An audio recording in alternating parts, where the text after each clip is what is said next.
కేంద్ర బడ్జెట్ 2026-27 నారీ శక్తి నాయకత్వం వహించినప్పుడు భారతదేశం అభివృద్ధి చెందుతుంది అనే నినాదంతో ముందుకు సాగుతోంది. విద్య, నైపుణ్యం, ఆరోగ్యం మరియు ఎంటర్‌ప్రెన్యూర్‌షిప్ వంటి రంగాలలో మహిళల పాత్రను బలోపేతం చేయటం ద్వారా దేశ నిర్మాణంలో వారి భాగస్వామ్యాన్ని ఈ బడ్జెట్ మరింత మెరుగుపరుస్తుంది. నారీ శక్తిని ఆర్థిక వృద్ధికి చోదక శక్తిగా మార్చటమే దీని ప్రధాన లక్ష్యం. మహిళా సంక్షేమ పథకాల కోసం ఈ బడ్జెట్ లో 28,183 కోట్లకు పైగా భారీ కేటాయింపులు చేయబడ్డాయి. మహిళల సంక్షేమమే అత్యున్నత ప్రాధాన్యత అని ఈ పెట్టుబడి స్పష్టం చేస్తోంది. వయబిలిటీ గ్యాప్ ఫండింగ్ ద్వారా ప్రతి జిల్లాలోని స్టెమ్ సంస్థలలో గర్ల్స్ హాస్టళ్లను ఏర్పాటు చేయటం ద్వారా మహిళలు సురక్షితంగా ఉన్నత చదువులు అభ్యసించడానికి మరియు అభివృద్ధి చెందుతున్న రంగాలలో చేరడానికి అవకాశం కలుగుతుంది. మత్స్య మరియు ఆక్వాకల్చర్ రంగాలలో మహిళా వ్యాపారవేత్తలకు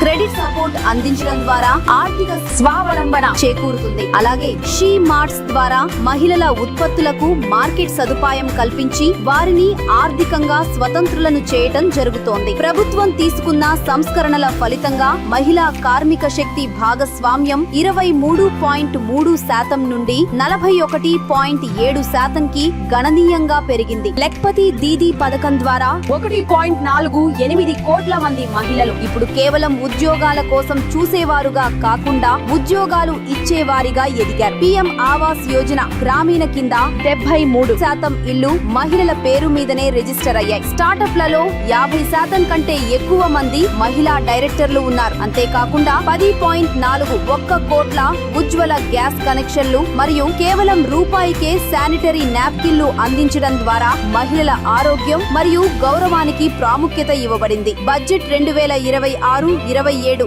నారీతు నారాయణి అనే స్ఫూర్తితో రూపొందించబడింది. మహిళల ప్రగతి ద్వారా దేశ భవిష్యత్తును తీర్చిదిద్దే ఒక బలమైన భారతాన్ని మనం నిర్మిస్తున్నాం.